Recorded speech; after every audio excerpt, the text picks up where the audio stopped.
नमस्कार, जय हिंद दोस्तों। आज के इस क्लास में हम लोग बिहार डीएलएड के लिए सिलेक्टिव क्वेश्चंस को कवर करने वाले हैं। और साथियों मैं आपको बता दूं कि आज का सेशन जो आपका है कुछ आपका खास होने वाला है।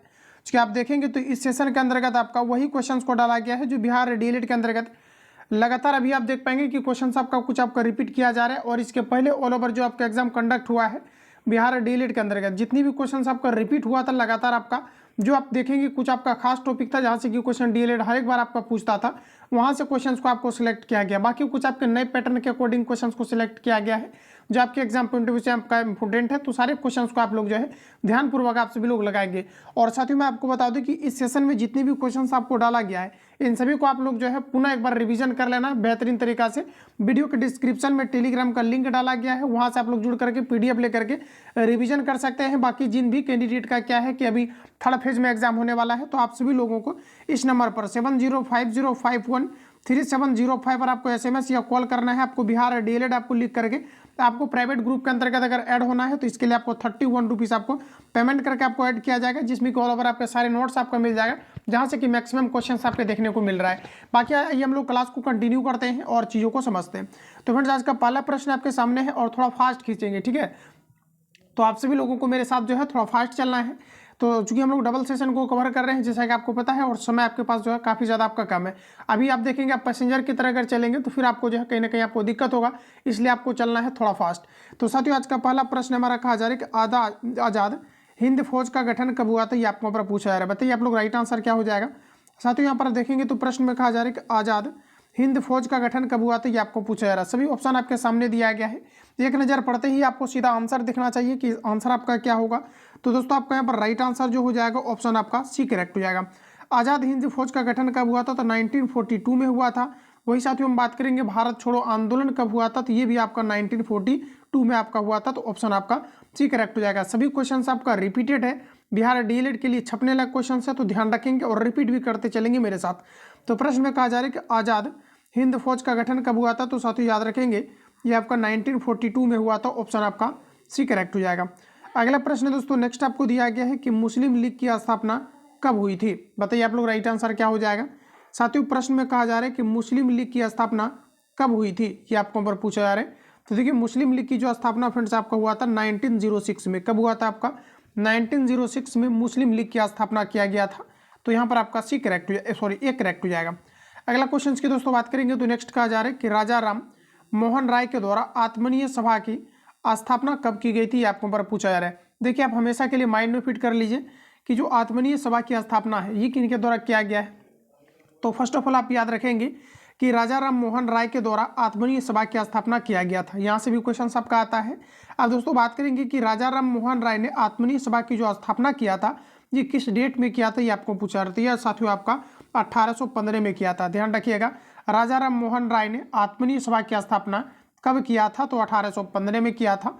सी आपका यहाँ पर करेक्ट हो जाएगा। चलिए आगे बढ़ते हैं। अगला क्वेश्चन साथियों नेक्स्ट आपको दिया गया है। देखिए ग्रुप में क्या है कि आपका जो भी आपका आंसर है आपका ये आपका हाईलाइटेड करके आपको मिलता है रिवीजन के लिए। बाकी नोट्स वगैरह सारा कुछ आपको ऑल सब्जेक्ट का प्रोवाइड किया जाता है एक गाइडलाइंस के तहत, ताकि बिहार डीएलएड को बेहतरीन तरीके से आप क्लियर कर पाएँ। क्योंकि आप देखेंगे तो क्वेश्चन का लेवल भी ज़्यादा कुछ आपका नहीं रखा गया है। अगला क्वेश्चन है दोस्तों कहा जा रहा है कि भारतीय संविधान के प्रारूप समिति जिसे हम लोग कहते हैं ड्राफ्टिंग कमेटी, ध्यान रखिएगा भारतीय संविधान के प्रारूप समिति जिसे हम लोग कहते हैं ड्राफ्टिंग कमेटी के अध्यक्ष कौन है, ये आपको पर पूछा जा रहा है। तो देखिए दोस्तों आपका राइट आंसर हो जाएगा डॉक्टर भीमराव अंबेडकर जो है आपके ड्राफ्टिंग कमेटी के अध्यक्ष थे। दोस्तों बात करेंगे कि अंबेडकर और गांधी के बीच पूना पैक्ट पर कब हस्ताक्षर हुआ था, तो 1932 में आपका हुआ था। दोस्तों अगर हम बात करेंगे कि कौन ऐसा व्यक्ति है जो कि तीनों गोलमेज सम्मेलन में भाग लिया था, तो आपका राइट आंसर हो जाएगा डॉक्टर भीमराव अंबेडकर, जिन्होंने की बात करेंगे साथियों तो पहला गोलमेज सम्मेलन में।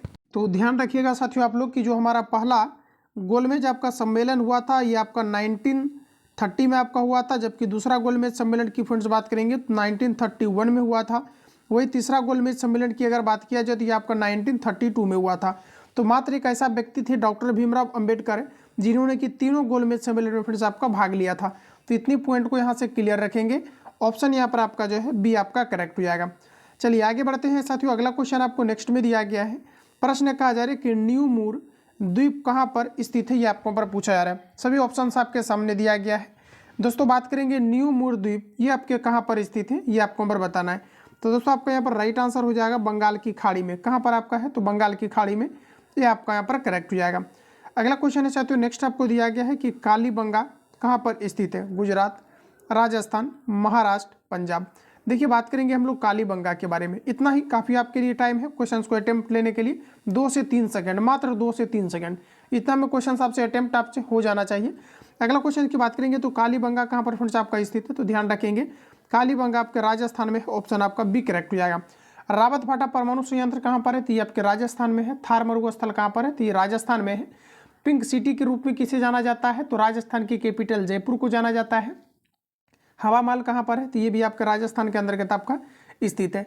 इसके अलावा साथियों बात करेंगे पंचायती राज व्यवस्था सर्वप्रथम 1992 में राजस्थान के नागौर जिला के अंतर्गत आपके स्थापित किया गया था। तो इन सभी पॉइंट आपके माइंड में फिट होने चाहिए, ऑप्शन आपका बी करेक्ट हो जाएगा। चलिए हम लोग और चर्चा करते हैं खेतड़ी। ध्यान रखिएगा खेतड़ी जो आपके फ्रेंड्स आपका है, ये भी आपके राजस्थान में है, जो कि कॉपर उत्पादन, तांबा उत्पादन के लिए काफ़ी आपके प्रसिद्ध है। जितना आप ज़्यादा से ज़्यादा फैक्ट कवर करेंगे इतना आपके लिए इंपॉर्टेंट होगा। और पूरा यूट्यूब पर चैलेंज है कि इतना जितने मैंने बेहतरीन तरीके से, अभी तो थोड़ा मैं फास्ट खींच रहा हूँ क्योंकि समय आपके पास काफ़ी ज़्यादा कम है और आप लोगों का डिमांड भी, इतना मैंने बेहतरीन तरीके से आपको कवर कराया है कि जीके जीएस में कम से कम अगर साथियों आप देखेंगे तो 35 अप प्लस जो है बिल्कुल आप स्कोर इसमें कर सकते हैं। और जैसा कि अभ्यर्थी ने फीडबैक भी दिया है, क्योंकि मैंने बेहतरीन तरीका से आपको जो है जीएस के क्लास को एनालिसिस आपको कराया था विथ फैक्ट के साथ, ताकि आप ज़्यादा से ज़्यादा क्वेश्चंस को एक ही साथ आप जो है चीज़ों को कवर कर पाए। तो ये चीज़ें आपके मैंने जो है, ये चीज़ें मैंने जो है आपको प्रोवाइड भी किया है। तो कालीबंगा की दोस्तों बात करेंगे तो आपका राइट आंसर हो जाएगा यहाँ पर आपका राजस्थान, ऑप्शन आपका भी करेक्ट हो जाएगा। अगला की दोस्तों बात करेंगे तो नेक्स्ट आपको दिया गया है कि भारत के प्रथम राष्ट्र कवि किसे माना जाता है। बताइए आप लोग राइट आंसर क्या हो जाएगा, भारत के प्रथम राष्ट्र कवि किसे माना जाता है। तो दोस्तों ध्यान रखेंगे ये आपका राइट आंसर हो जाएगा मैथिली शरण गुप्त को माना जाता है, सी आपका करेक्ट हो जाएगा।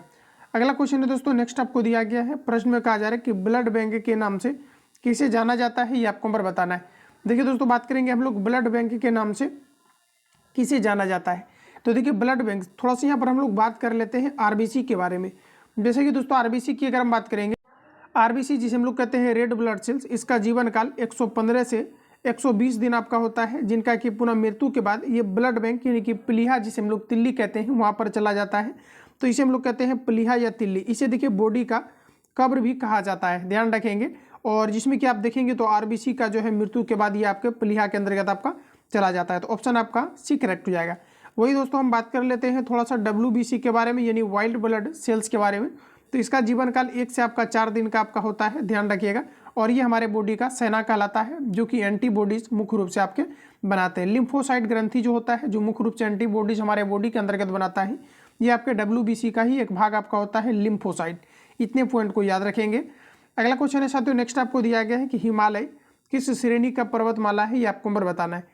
देखिए हम लोग बात करेंगे हिमालय का, तो हिमालय ध्यान रखिएगा आप सभी लोग, ये आपका वलित का आपका है, ऑप्शन आपका डी करेक्ट हो जाएगा। अगला क्वेश्चन है साथियों, नेक्स्ट आपको दिया गया है कि देश में स्टॉक एक्सचेंजों को नियमित कौन करता है। देखिए साथियों हम बात करेंगे कि देश में स्टॉक एक्सचेंजों को कौन नियमित करता है, ये आपको नंबर बताना है, इंपॉर्टेंट रहेगा एग्जाम के लिए। दोस्तों यहाँ पर आपका राइट आंसर हो जाएगा सेबी के द्वारा किया जाता है। देश में स्टॉक एक्सचेंजों को कौन नियमित करता है, तो ये सेबी के द्वारा, ये आपका करेक्ट हो जाएगा। चलिए आगे बढ़िए। अगला क्वेश्चन आपको नेक्स्ट में दिया गया है कि किस गवर्नर जनरल के शासनकाल में भारत की राजधानी कोलकाता से परिवर्तित करके दिल्ली में स्थापित किया गया था। जैसा कि फ्रेंड्स आपको पता है 1911 तक भारत की कैपिटल ये कोलकाता के अंतर्गत बना रहा था। पुनः ये क्या है कि लॉर्ड हार्डिंग द्वितीय की जो है शासनकाल के दौरान भारत की कैपिटल को दिल्ली हस्तांतरित आपका किया गया था। दोस्तों बात कर लेंगे हम लोग यूको बैंक की मुख्यालय कहाँ पर है, तो ये आपका कोलकाता के अंतर्गत है। भारत की सबसे बड़ी जो जू आपका है चिड़ियाघर, ये कोलकाता के अंतर्गत है। महलों का शहर कोलकाता को कहा जाता है। सीमेंट का पहला कारखाना कोलकाता के अंतर्गत स्थापित किया गया था, फोर्ट ग्लेस्टर नामक स्थान पर। दोस्तों बात करेंगे हम लोग चावल को लेकर के, तो ध्यान रखिएगा चावल का सबसे ज़्यादा उत्पादन ये हमारा वेस्ट बंगाल के अंतर्गत आपका किया जाता है। जबकि हम बात करेंगे पटसन जिसे हम लोग कहते हैं जूट, तो जूट का भी उत्पादन आपका पश्चिम बंगाल के अंतर्गत आपका सबसे अधिकतम मात्रा में आपके किए जाते हैं। तो इन सभी पॉइंट को यहाँ से आप लोग याद रखिएगा। यहाँ पर फ्रेंड्स अगर हम बात करेंगे तो ऑप्शन आपका डी करेक्ट हो जाएगा। लॉर्ड हार्डिंग द्वितीय के शासनकाल के दौरान भारत की कैपिटल कोलकाता से दिल्ली आपके स्थानांतरित किया गया था। अगला क्वेश्चन है दोस्तों, नेक्स्ट आपको दिया गया है, कहा जा रहा है कि रुपये नाम के सिक्का भारत में सर्वप्रथम किसने चलाया था। ये क्वेश्चन आपके आ सकते हैं, तो बताइए आप लोग राइट आंसर क्या हो जाएगा कि रुपये नाम के सिक्का भारत में सर्वप्रथम किसने चलाया था, ये आपको नंबर बताना है। तो देखिए दोस्तों आपका राइट आंसर हो जाएगा आपका शेरशाह सूरी ने चलाया था, ऑप्शन आपका सी करेक्ट हो जाएगा। अगला क्वेश्चन है साथियों, नेक्स्ट आपको दिया गया है कि मेट्टर बांध किस नदी पर बनाया गया है। देखिए हम बात कर लेते हैं थोड़ा सा कि मेट्टर बांध जो है किस नदी पर बनाया गया है, ये आपको पर पूछा जा रहा है। देखिए मेट्टर बांध की बात करेंगे तो ये आपका राइट आंसर हो जाएगा कावेरी नदी पर। मेट्टर बांध किस नदी पर बनाया गया है, तो ये आपके कावेरी नदी पर बनाया गया है, बी आपका करेक्ट हो जाएगा। अगला क्वेश्चन है दोस्तों, नेक्स्ट आपको दिया गया है कि राजा राम मोहन राय द्वारा ब्रह्म समाज की स्थापना कब किया गया था। देखिए अगर हम बात करेंगे ब्रह्म समाज की, तो देखिए ध्यान रखिएगा कि ब्रह्म समाज की स्थापना पूछा जाता है किनके द्वारा किया गया है, तो ये राजा राम मोहन राय के द्वारा किया गया था। फ्रेंड्स हम बात करेंगे कि ये कब किया गया था, तो 1828 में राजा राम मोहन राय के द्वारा ब्रह्म समाज की स्थापना किया गया था। तो यहाँ पर आपका जो है सी करेक्ट हो जाएगा। अगला क्वेश्चन आपको नेक्स्ट में दिया गया है कि नॉर्वे की राजधानी कहाँ पर स्थित है, ये आपको नंबर बताना है। देखिए नॉर्वे की राजधानी की फ्रेंड्स बात करेंगे तो आपका हो जाएगा ओस्लो, ये आपका करेक्ट हो जाएगा। अगला क्वेश्चन है कि राष्ट्रपति द्वारा किस अनुच्छेद के आधार पर राष्ट्रीय आपातकाल की घोषणा की जाती है, ये आपको नंबर पूछा जा रहा है। देखिए भारत में अभी तक 3 बार राष्ट्रीय आपातकाल की घोषणा किया गया है। आप देखेंगे तो सर्वप्रथम जो है आपका क्या है कि 19 आपका जो है 60 आपका जो है 1961 या फिर 1960 आप 2 ले सकते हैं, जब भारत और जो है चाइना के बीच आपका युद्ध हुआ था तब हुआ था। और पुनः क्या है कि भारत और पाकिस्तान के बीच जो युद्ध हुआ था आपका 1971 में आपका भारत में राष्ट्रपति शासन को लगाया गया था। और पुनः क्या है कि इंदिरा गांधी के शासनकाल में 1975 में आपका लगाया गया था। तो देखिए जो राष्ट्रपति शासन की घोषणा किया जाता है राष्ट्रपति के द्वारा, ये आर्टिकल आपका जो है 352 के अंतर्गत आपका किया जाता है, 352 ऑप्शन आपका यहाँ पर सी करेक्ट हो जाएगा।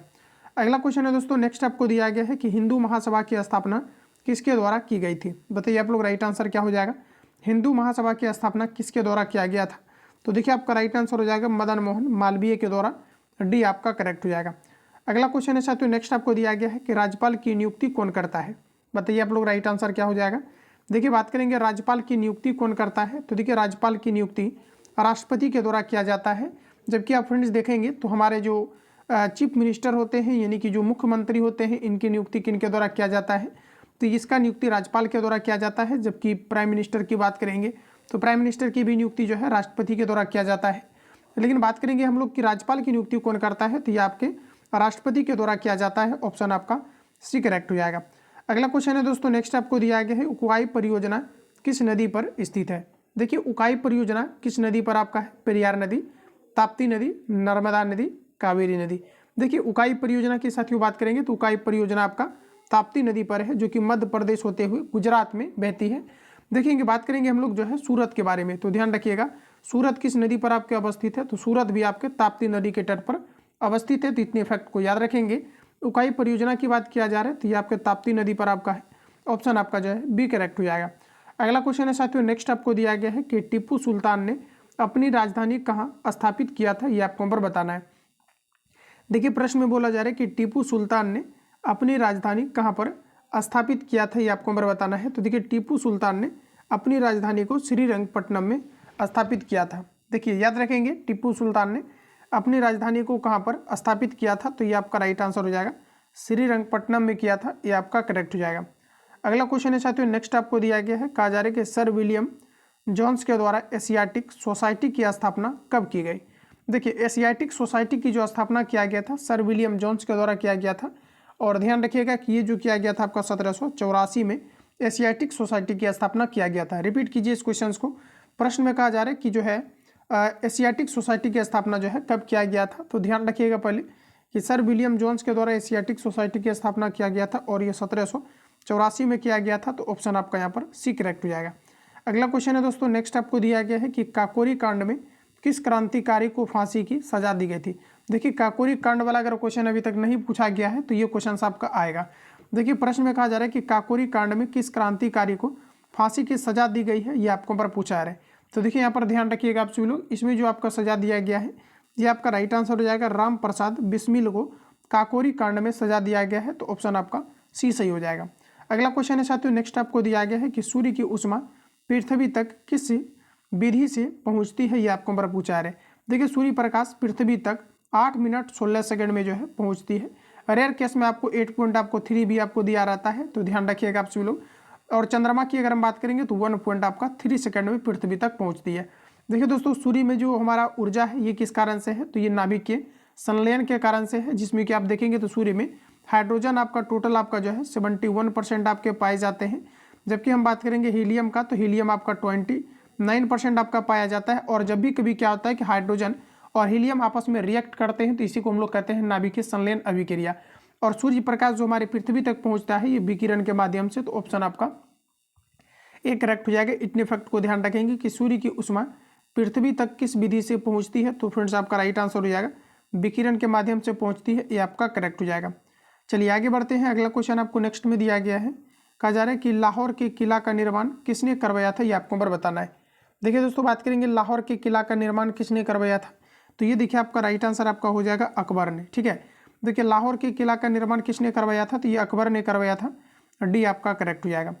अगला क्वेश्चन है साथियों, नेक्स्ट आपको दिया गया है कि भारत में परिवार नियोजन कार्यक्रम का प्रारंभ कब किया गया था, ये आपको नंबर बताना है। देखिए भारत में परिवार नियोजन कार्यक्रम का आरंभ कब किया गया था, ये आपको नंबर बताना है। तो आपका राइट आंसर हो जाएगा 1952 में किया गया था, ऑप्शन सी करेक्ट हो जाएगा। भारतीय संविधान में पहला संशोधन कब हुआ था, तो 1951 में आपका हुआ था। अगला क्वेश्चन है साथियों, कहा जा रहा है कि स्वामी विवेकानंद ने रामकृष्ण मिशन की स्थापना कब किया था। देखिए स्वामी विवेकानंद ने रामकृष्ण मिशन की स्थापना 1897 में किया था, 1897 में। स्वामी विवेकानंद ने रामकृष्ण मिशन की स्थापना कब किया था, तो ध्यान रखेंगे 1897 में किया था, ऑप्शन आपका डी सही हो जाएगा। अगला क्वेश्चन है साथियों, नेक्स्ट दिया गया है कि अंतर्राष्ट्रीय तिथि रेखा निर्धारित है, बताइए राइट आंसर आपका क्या हो जाएगा। अंतर्राष्ट्रीय तिथि रेखा निर्धारित है, तो आपका राइट आंसर हो जाएगा 180 डिग्री देशांतर रेखा। अंतर्राष्ट्रीय तिथि रेखा निर्धारित है, तो आपका राइट आंसर हो जाएगा 180 डिग्री देशांतर रेखा। अगला क्वेश्चन है दोस्तों, नेक्स्ट दिया गया है कि मेरिनो किसकी एक नस्ल है, बताइए आप लोग राइट आंसर क्या हो जाएगा। देखिए बात करेंगे हम लोग मेरिनो का, तो दोस्तों ध्यान रखेंगे कि जो आपके मेरिनो है ये आपका भेड़ का नस्ल है, ऑप्शन आपका सी करेक्ट हो जाएगा। जबकि सुरती बात करेंगे तो सुरती जो है आपका भैंस का आपका नस्ल आपका होता है, ध्यान रखिएगा। चलिए आगे बढ़ते हैं। अगला क्वेश्चन आपको नेक्स्ट में दिया गया है, साथियों प्रश्न में कहा जा रहा है कि ओजोन परत को सबसे अधिक हानि पहुंचाता है, देखिए जिसे हम लोग कहते हैं CFC यानी कि क्लोरोफ्लोरोकार्बन कहते हैं, तो ऑप्शन आपका ए करेक्ट हो जाएगा। इसके अलावा आप देखेंगे तो फ्रिगोन गैस जिसका कि प्रयोग रेफ्रिजरेटर फ्रिज में किया जाता है, इससे भी ओजोन परत को जो है मैक्सिमम हानि पहुंचता है। और जिसी के कारण से क्या होता है कि पराबैंगनी किरण जो है पृथ्वी पर आने लगेंगी और पुनः क्या है कि त्वचा कैंसर वगैरह जो है कई सारी बीमारी की समस्याएं उत्पन्न होती है। तो ये हमारे जो है ओजोन परत को मुख्य रूप से कौन हानि पहुंचाता है, तो क्लोरोफ्लोरोकार्बन, ऑप्शन आपका ए करेक्ट हो जाएगा। अगला क्वेश्चन है दोस्तों, नेक्स्ट आपको दिया गया है कि चुंबकीय फ्लक्स का मात्रक क्या है, डायरेक्ट आंसर लगाएंगे आप लोग वेबर, ऑप्शन आपका डी करेक्ट हो जाएगा। अगला क्वेश्चन है साथियों, नेक्स्ट आपको दिया गया है, प्रश्न में कहा जा रहा है कि यंग बंगाल के संस्थापक कौन है, एक दो बार इसको रिपीट कर लेना। देखिए यंग बंगाल के संस्थापक कौन है, ये आपको नंबर बताना है। देखिए यंग बंगाल का संस्थापक आपका राइट आंसर हो जाएगा हेनरी जो है डेरिजियो। साथियों बोला जा रहा है कि यंग बंगाल के संस्थापक कौन थे, तो हेनरी डेरिजियो आपका हो जाएगा। जबकि बंगाल विभाजन की बात करेंगे कब हुआ था, तो 1905 में आपका हुआ था। डेट इंपॉर्टेंट है, याद रखेंगे, जिसमें क्वेश्चन मार्क कर देते हैं इसको आपको याद ही रखना है। अगला क्वेश्चन है साथियों, नेक्स्ट दिया गया है कि मनुष्य के शरीर में सबसे छोटी ग्रंथि कौन सी है, तो देखिए हमारे बॉडी के अंतर्गत सबसे छोटी ग्रंथि होता है पिट्यूटरी ग्लैंड, और इसी को मास्टर ग्रंथि भी कहा जाता है क्योंकि ये अन्य सारी ग्रंथियों को नियंत्रित करने का काम करती है। तो प्रश्न में कहा जा रहा है कि मनुष्य के शरीर में सबसे छोटी ग्रंथि कौन सा है, तो आपका राइट आंसर हो जाएगा पिट्यूटरी ग्रंथि, ऑप्शन आपका सी करेक्ट हो जाएगा। अगला क्वेश्चन है साथियों, नेक्स्ट आपको दिया गया है कि पृथ्वी के कितने प्रतिशत क्षेत्रफल पर जल है, ये आपको पर पूछा जा रहा है। देखिए पृथ्वी के कितने परसेंटेज क्षेत्रफल पर जल है, ये आपको पूछा जा रहा है, तो आपका राइट आंसर हो जाएगा ऑप्शन सी। ये सभी क्वेश्चंस ऑलरेडी आपको याद होने चाहिए, क्योंकि क्वेश्चंस आप देखेंगे तो कोई ज़्यादा लेवल का आपका पूछा नहीं जा रहा है, क्वेश्चंस को रिपीट भी किया जा रहा है। मैक्सिमम क्वेश्चन आपका प्रीवियस ईयर से उठाया जा रहा है, तो प्रीवियस ईयर टाइम है तो एक बार जरूर आप लोग देखिए। और प्रीवियस ईयर का कंप्लीट में जो है आपका बुक ही प्रोवाइड कर दिया हूँ, जिसमें कि रीजनिंग और मैथ आपको कंप्लीट आपको बनाना है। डिस्कशन अभी आपको बेहतरीन तरीका से दिया गया है, ठीक है, तो उसको आप लोग प्रीवियस देखिए। बाकी जीके जीएस का आपको सिलेक्टिव आपको प्रोवाइड किया जा रहा है, जहाँ से कि क्वेश्चन मैक्सिमम आपके आ रहे हैं, तो इसको रिवीजन आप लोग करते रहेंगे। अगला क्वेश्चन है, कहा जा रहा है कि तस्मो माँ ज्योति गरमय कहाँ से ली गई है। देखिए दोस्तों यहाँ पर बोला जा रहा है कि जो है तस्मो माँ ज्योति गरमय ये आपके कहाँ से लिया गया है, ये आपको पूछा जा रहा है। तो ये आपका राइट आंसर हो जाएगा ऋग्वेद से लिया गया है, ध्यान रखेंगे, ऑप्शन आपका सी करेक्ट हो जाएगा। अगला क्वेश्चन है साथियों, नेक्स्ट आपको दिया गया है, प्रश्न में आपको कहा जा रहा है कि रस्ट रोग का संबंध किस फसल से है, ये आपको पर पूछा रहे। देखिए जो कैंडिडेट क्या है कि Bihar DElEd, Bihar police, BSSC ये तीनों भरे हुए हैं, तो इसके लिए जो आपका बिहार डीएलएड का जो अभी आपका ग्रुप चल रहा है, इस पर पहले क्या था कि बिहार पुलिस और आपका बीएसएससी का आपका चल रहा था, और जैसे ही आपका डीएलएड का एग्जाम आपका एंड होता है तो बीएसएससी और बिहार पुलिस आपका इसी ग्रुप पर चलता है। अगर आप डीएलएड के लिए भी ऐड होते हैं तो बीएसएससी और बिहार पुलिस आपका फ्री हो जाएगा। ठीक है, तो अगला क्वेश्चन की बात करेंगे तो रस्ट रोग का संबंध किस फसल से है, ये आपको नंबर बताना है। तो देखिए रस्ट रोग आपका राइट आंसर हो जाएगा, गेहूं से आपका है। एक पूछा जाता है कि खैरा रोग किस फसल से संबंधित है, तो साथों याद रखें कि खैरा रोग आपका धान से आपका संबंधित होता है। अगला क्वेश्चन आपको नेक्स्ट में दिया गया है, कहा जा रहा है कि डायलिसिस पर किसे रखा जाता है, तो आपका राइट आंसर हो जाएगा हृदय रोगी को डायलिसिस पर रखा, सॉरी देखिए किडनी जब काम करना बंद कर देता है, जिसे हम लोग किडनी गुर्दा या ब्रिकक कहते हैं, तो वैसे केस में क्या है कि एक डायलिसिस नामक मशीन होता है जो कि खून को फिल्ट्रेट करता है, तो किडनी के स्थान पर उसको लगाया जाता है। तो ऑप्शन आपका यहाँ पर ए करेक्ट हो जाएगा। अगला क्वेश्चन है दोस्तों नेक्स्ट दिया गया है कि तत्वबोधिनी सभा की स्थापना देवेंद्रनाथ टैगोर के द्वारा कब किया गया था। देखिए तत्वबोधिनी सभा की स्थापना सबसे पहले तो याद रखेंगे देवेंद्रनाथ टैगोर ने किया था, और प्रश्न में कहा जा रहा है कि कब किया गया था, तो 1839 में किया गया था। डी आपका यहाँ पर करेक्ट हो जाएगा। अगला क्वेश्चन है दोस्तों दिया गया है कि आर्य समाज की स्थापना स्वामी दयानंद सरस्वती द्वारा कब की गई। देखिए आर्य समाज की स्थापना स्वामी दयानंद सरस्वती के द्वारा कब किया गया था, तो दोस्तों याद रखेंगे 1875 में किया गया था। आर्य समाज की स्थापना स्वामी दयानंद सरस्वती ने किया था, और ये कब किया गया था, तो 1875 में। ये क्वेश्चन आपका रिपीट आपका होने लायक है, तो ध्यान रखिएगा। आर्य समाज की स्थापना स्वामी दयानंद सरस्वती ने किया था, और आर्य समाज की स्थापना 1875 में आपका किया गया था। चलिए आगे बढ़िए दोस्तों, अगला क्वेश्चन आपको नेक्स्ट में दिया गया है, ओजोन परत की मोटाई मापने वाली इकाई क्या है। तो डायरेक्ट याद रखेंगे ऑप्शन आपका, चूंकि मैंने आपको कवर भी करा दिया है, तो रिपीटेड क्वेश्चन में मैंने इसको सिलेक्ट किया है। अगला क्वेश्चन है कि तत्वबोधिनी सभा के संस्थापक कौन है, तो जस्ट अभी आपका रिवील हुआ है, देखिए आपके माइंड में रहता है या नहीं, तो आपका राइट आंसर हो जाएगा देवेंद्रनाथ टैगोर, ऑप्शन आपका ये करेक्ट हो जाएगा। अब हम लोग चलते हैं नेक्स्ट सेशन पर। तो पहला सेशन में चूंकि आप देखेंगे तो आपके जो है डीएलएड के अंतर्गत आपका 20 क्वेश्चन आपका जो है साइंस का आपका पूछा जाना है, जीएस का पूछा जाना है, फिर आपका 20 क्वेश्चन फ्रेंड्स आपका जो है जीके का आपका पूछा जाना है, तो ऑल ओवर आपका 40 क्वेश्चन आपका पूछा जाना है। तो 40 क्वेश्चन आपका पहला सेशन कंप्लीट होता है। नेक्स्ट सेशन में हम लोग फ्रेंड्स यहाँ से जो है आपको कवर कराएंगे। तो नेक्स्ट सेशन का हमारा पहला प्रश्न है कि जिम कॉर्बेट राष्ट्रीय उद्यान किस राज्य में स्थित है। देखिए जिम कॉर्बेट जो साथियों आपका नेशनल पार्क है, जिसे हम लोग राष्ट्रीय उद्यान कहते हैं, ये हमारे भारत का पहला राष्ट्रीय उद्यान है, इसलिए यहाँ से क्वेश्चन आपका रिपीट करता है, जिसकी की स्थापना 1936 में किया गया था। और जिम कॉर्बेट नेशनल पार्क ये हमारे उत्तराखंड के अंतर्गत अवस्थित है। तो जिम कॉर्बेट राष्ट्रीय उद्यान किस राज्य में है, तो उत्तराखंड में, ऑप्शन आपका सी करेक्ट हो जाएगा, ध्यान रखेंगे। अगला क्वेश्चन है दोस्तों नेक्स्ट आपको दिया गया है कि प्राचीन भारत का महान विधि निर्माता कौन है, ये आपको नंबर बताना है। देखिए प्राचीन भारत का महान विधि निर्माता कौन है, बताइए आप लोग, राइट आंसर क्या हो जाएगा, तो ये आपका करेक्ट आंसर हो जाएगा ऑप्शन ए मनु, ध्यान रखेंगे। अगला क्वेश्चन है दोस्तों नेक्स्ट आपको दिया गया है कि नर्मदा नदी का उद्गम स्थल कहाँ पर स्थित है। देखिए साथियों बात करेंगे नर्मदा नदी का उद्गम स्थल कहाँ है, तो आपका राइट आंसर हो जाएगा अमरकंटक की पहाड़ी से। अगर क्वेश्चंस को अटेम्प्ट नहीं ले पा रहे हैं फास्ट में थोड़ा, तो आप सभी लोगों को रिपीट जो कराते हैं इसको ध्यान से देखना है। तो नर्मदा नदी का उद्गम स्थल कहाँ पर स्थित है, तो आपका राइट आंसर हो जाएगा अमरकंटक की पहाड़ी से, बी आपका करेक्ट हो जाएगा। अगला क्वेश्चन है फ्रेंड्स, कहा जा रहा है कि पित्त जिसे हम लोग कहते हैं बाइल का स्राव किसके द्वारा होता है। तो ध्यान रखिएगा हमारे शरीर की सबसे बड़ी ग्रंथि होती है यकृत, जिसे हम लोग लीवर कहते हैं, और यहीं से आपका जो है पित्त का स्राव होता है। पित्त जो आपका होता है क्षारीय होता है, बेसिक होता है। तो पित्त का स्राव फ्रेंड्स आपका कहाँ से होता है, तो यकृत से होता है, ये आपका यहाँ पर करेक्ट हो जाएगा। अगला क्वेश्चन है दोस्तों नेक्स्ट आपको दिया गया है कि दुधवा राष्ट्रीय उद्यान कहाँ है, ये आपको नंबर बताना है। उत्तर प्रदेश, केरल, गुजरात, ओडिशा। दुधवा राष्ट्रीय उद्यान कहाँ पर है, ये आपको नंबर पूछा जा रहा है। तो देखिए यहाँ पर आपका राइट आंसर आपका हो जाएगा उत्तर प्रदेश, ऑप्शन आपका ये करेक्ट हो जाएगा। दुधवा राष्ट्रीय उद्यान कहाँ पर आपका है, तो उत्तर प्रदेश के अंतर्गत, ये आपका करेक्ट हो जाएगा। अगला क्वेश्चन है साथियों, कहा जा रहा है कि कान्हा किसली राष्ट्रीय उद्यान कहाँ पर है। तो आप देखेंगे तो राष्ट्रीय उद्यान से रिलेटेड क्वेश्चन आपका पूछा जा रहा है, इसलिए इसको सिलेक्ट कर लिया गया है। तो यहाँ से क्वेश्चन आपका मिस नहीं होगा, ध्यान रखेंगे। तो कान्हा किसली राष्ट्रीय उद्यान ये आपके कहाँ पर है, उत्तर प्रदेश, मध्य प्रदेश, गुजरात, ओडिशा। देखिए कान्हा किसली राष्ट्रीय उद्यान की बात करेंगे तो ये आपके मध्य प्रदेश के अंतर्गत आपका है, ऑप्शन आपका बी करेक्ट हो जाएगा। अगला क्वेश्चन है दोस्तों नेक्स्ट आपको दिया गया है कि कावेरी नदी का उद्गम स्थल है, बताइए आप लोग राइट आंसर क्या हो जाएगा। कावेरी नदी का उद्गम स्थल क्या है, मानसरोवर झील, दिया गया है मुलतई, नेपाल, ब्रह्मगिरी पहाड़ी।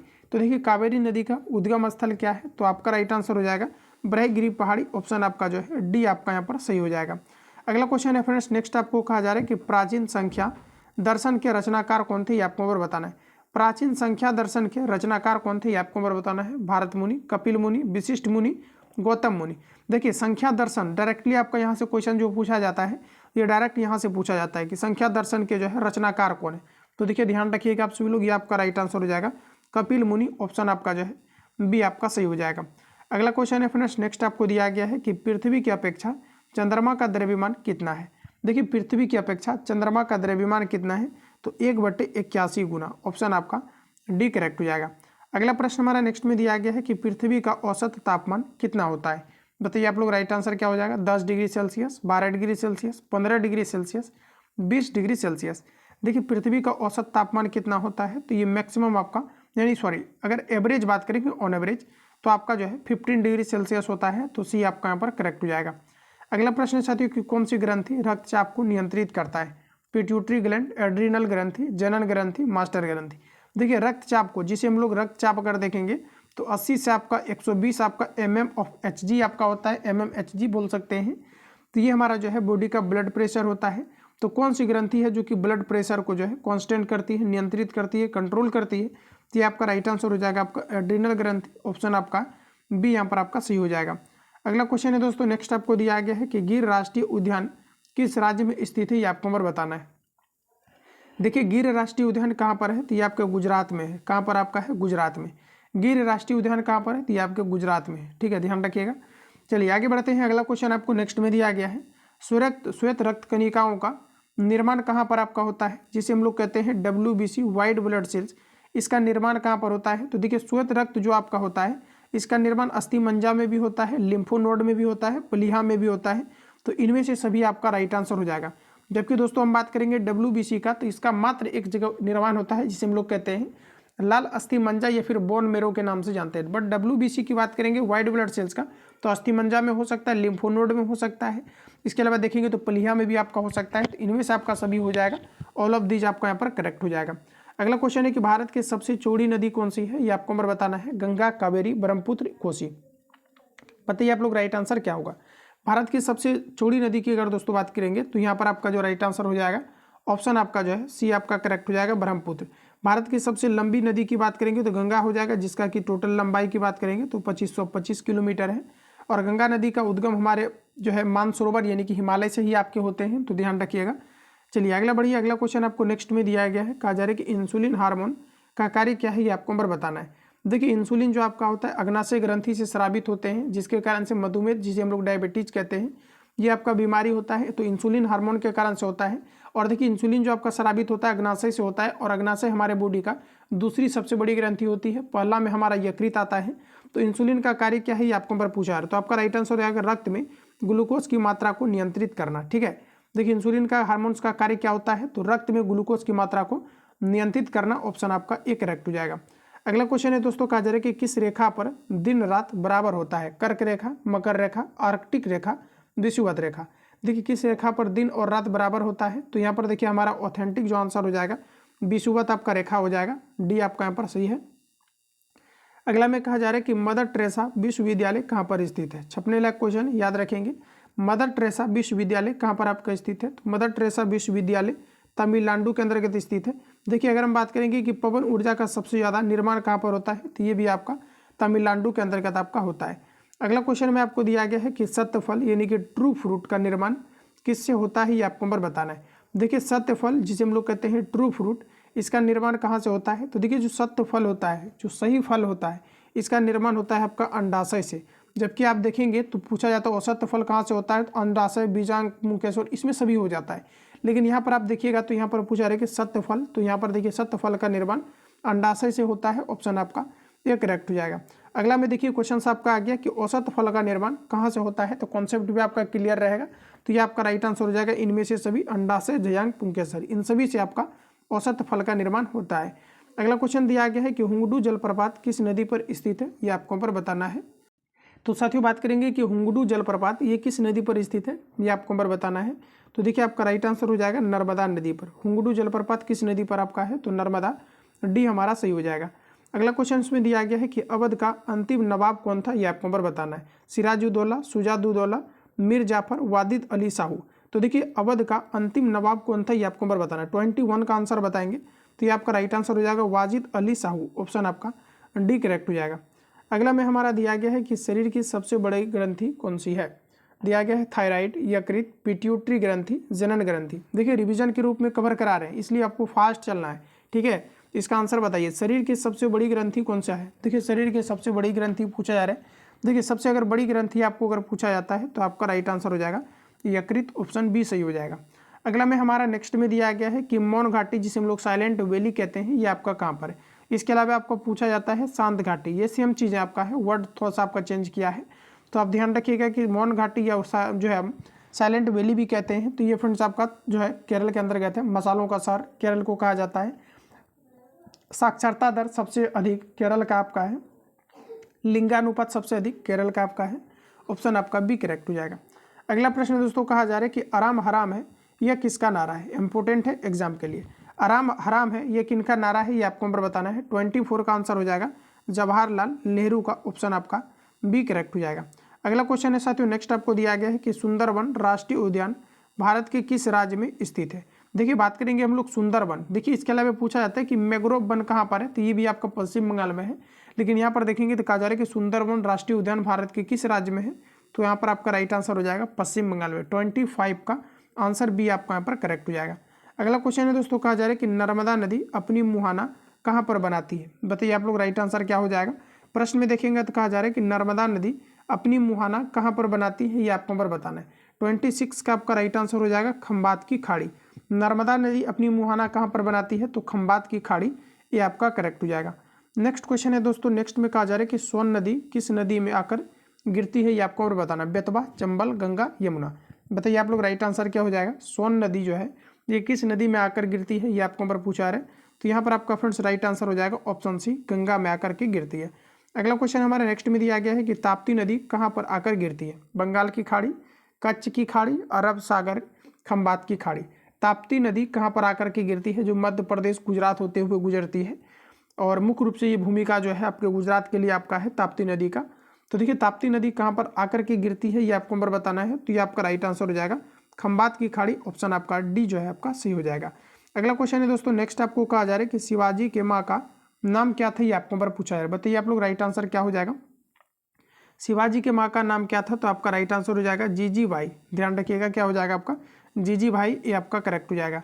नेक्स्ट में आपको दिया गया है कि जब राष्ट्रपति एवं उपराष्ट्रपति दोनों अनुपस्थित हो तो राष्ट्रपति के पद को कौन कार्य करता है। देखिए जब भी कभी क्या होता है कि राष्ट्रपति अपने पद से हटते हैं, तो वैसे केस में क्या है कि उपराष्ट्रपति जो है उसके कार्यभार को संभालते हैं।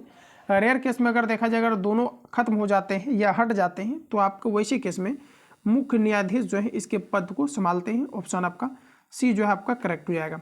अगला क्वेश्चन है दोस्तों, नेक्स्ट आपको दिया गया है, कहा जा रहा है कि डर्मेटोलॉजी में किसका अध्ययन किया जाता है।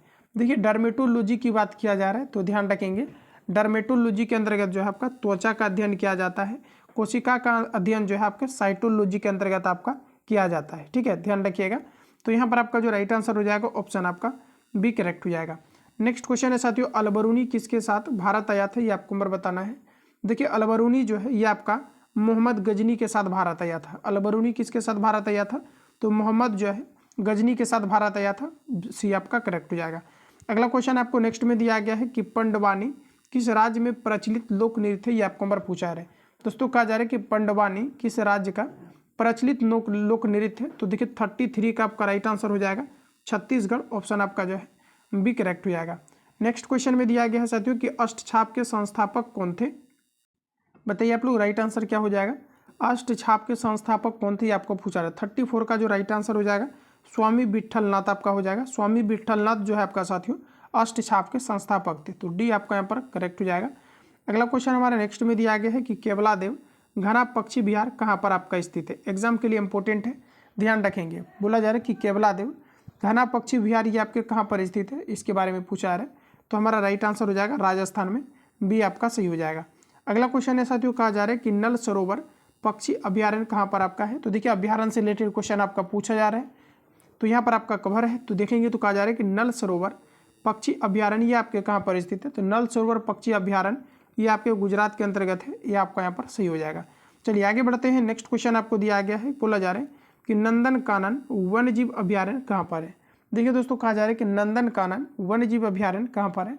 37 का आंसर आप लोग करेंगे। 37 का आपका राइट आंसर हो जाएगा ओडिशा। नंदन कानन वन्य जीव अभ्यारण्य कहाँ पर है, तो ओडिशा में। डी आपका यहाँ पर करेक्ट हो जाएगा। अगला क्वेश्चन है दोस्तों, कहा जा रहा है कि भारत का सबसे प्राचीन स्मृति ग्रंथ कौन सा है। नारद स्मृति, मनु स्मृति, याज्ञवल्क्य स्मृति, बृहस्पति स्मृति। देखिए भारत का सबसे प्राचीन स्मृति ग्रंथ की अगर साथियों बात करेंगे तो ये आपका राइट आंसर हो जाएगा मनु स्मृति, यानी कि ऑप्शन यहाँ पर आपका बी आपका करेक्ट हो जाएगा। अगला क्वेश्चन आपको नेक्स्ट में दिया गया है कि बांदीपुर राष्ट्रीय उद्यान कहाँ पर है। VVI इंपोर्टेंट है, क्वेश्चन मार्क करके इसको याद करेंगे। प्रश्न में कहा जा रहा है कि बांदीपुर राष्ट्रीय उद्यान यह आपके कहाँ पर स्थित है, तमिलनाडु, केरल, महाराष्ट्र, कर्नाटक। देखिए बांदीपुर राष्ट्रीय उद्यान ये आपके कहाँ पर स्थित है, तो देखेंगे तो यहाँ पर आपका राइट आंसर हो जाएगा कर्नाटक में। डी हमारा यहाँ पर जो है सही हो जाएगा। अगला क्वेश्चन आपको बताना है ऑथेंटिक आंसर कि झेलम नदी का उद्गम स्थल कहाँ पर स्थित है, ये आपको बताना है। बताइए आप लोग, राइट आंसर क्या हो जाएगा। झेलम नदी का उद्गम स्थल कहाँ पर आपका है, शेषनाग झील, मानसरोवर झील, गंगोत्री, विक्टोरिया झील। तो देखिए झेलम नदी की साथियों बात करेंगे तो यहाँ पर आपका राइट आंसर हो जाएगा ऑप्शन ए, शेषनाग झील आपका हो जाएगा। ठीक है, तो ये आपका यहाँ पर सही हो जाएगा। अगला क्वेश्चन आपको नेक्स्ट में दिया गया है, कहा जा रहा है कि मानस वन्यजीव अभ्यारण्य कहाँ स्थित है, ये आपको पूछा जा रहा है। इस सेशन में आपका टोटल जो है आपका लास्ट वाला में 45 क्वेश्चन आपका सिलेक्ट किया गया है। तो वानव जो है मानस वन्यजीव अभ्यारण्य कहाँ पर स्थित है, ये आपको बताना है। देखिए 41 का आपका राइट आंसर हो जाएगा असम, ऑप्शन आपका डी करेक्ट हो जाएगा। चलिए आगे बढ़िए। अगला क्वेश्चन आपको साथियों नेक्स्ट में दिया गया है, कहा जा रहा है कि उत्तकों का अध्ययन क्या कहलाता है। अभी जस्ट मैंने आपको फैक्ट में कवर कराया है, उत्तकों का अध्ययन देखिए साइटोलॉजी कहलाता है, लेकिन यहाँ पर आप देखेंगे तो आपका हो जाएगा हिस्टोलॉजी, ऑप्शन आपका जो है सी आपका करेक्ट हो जाएगा। चलिए आगे बढ़िए। अगला क्वेश्चन आपको नेक्स्ट में दिया गया है कि मानव शरीर में खून के शुद्धिकरण की प्रक्रिया क्या कहलाती है, तो ये आपका डायलिसिस कहलाता है, ये आपका करेक्ट हो जाएगा। अगला क्वेश्चन आपको नेक्स्ट में दिया गया है, नेपोलियन बोनापार्ट किस देश का निवासी था।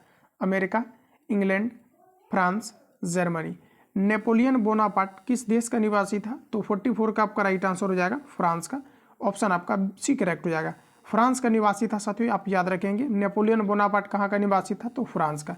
अगला क्वेश्चन और ये आपका लास्ट क्वेश्चन है। प्रश्न में कहा जा रहा है कि यमा के लेखक कौन है। महादेवी वर्मा, प्रेमचंद्र, अरविंद घोष, अबुल फजल।